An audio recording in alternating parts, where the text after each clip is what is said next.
in Delta, the issue of environment has been in the top corner. Since 2007, when I became governor, do everything possible to deal with the challenges of environmental degradation. Delta State is located in such a way that we have two main environmental challenges. The third one, the certification, has not reached yet. But environmental pollution as a result of oil exploration is very much with us. We have air pollution, water pollution, soil pollution from oil-related activities. And the second aspect of the environmental challenges that we have is the issue of erosion.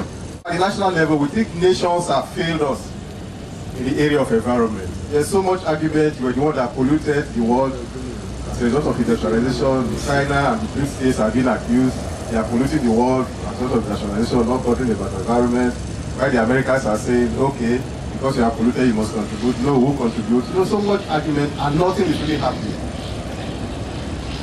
But certain states or what called subnational governments across the world sat down and said, look, why are the nations arguing? There are things we can do for ourselves. There are ways we can help ourselves. And that was the beginning of the formation of what we call the R20, which was initiated by Arnold Schwarzenegger when he was governor of California. And Delta States happened to have been there at the launching of R20. And we keep it going. And since then, we have been part of that R20, which is a body that deals with climate change across the world. We get assistance from states in developed countries. Like we get some assistance from California in the area of training of our people on environmental issues. So those kind of support between the states have helped us in dealing with our environment. So far, what have we done as a state?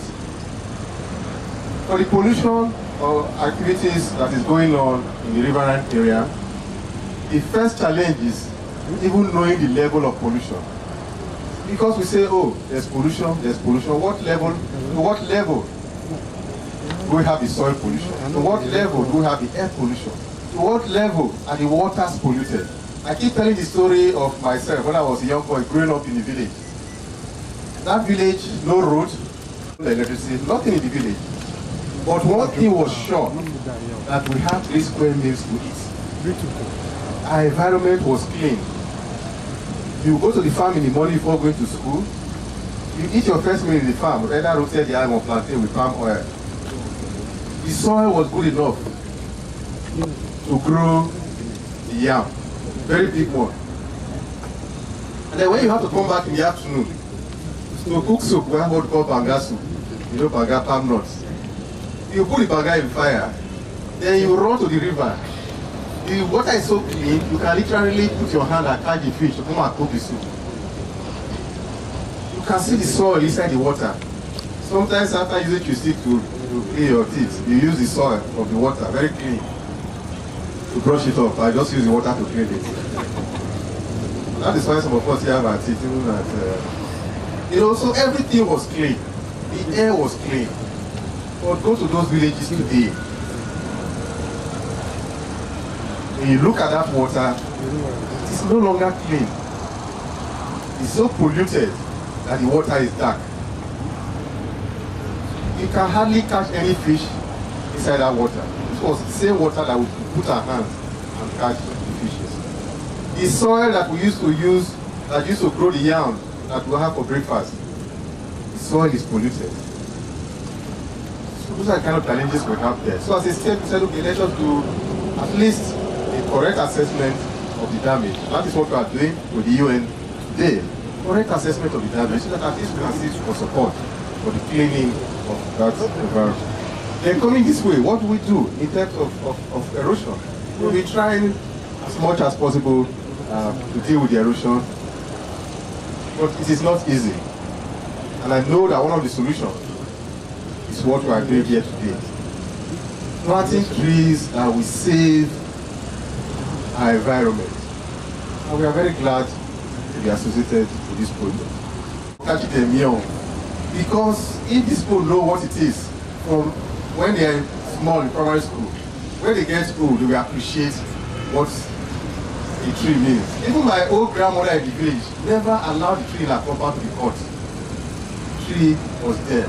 So it's very, very critical and very important. If they do not know it when they are young, when they are old, they will be like two local government chairmen we had in this state. One in Asaba, one in Warri. The one in Asaba got to the council, and there were so many trees in the council, these big trees. The next thing we saw, all the trees were down. These are trees that were there for years. Somebody just came, got upset with the trees and cut them down. The one of Warri was the same thing. The trees that were there before some of us were born.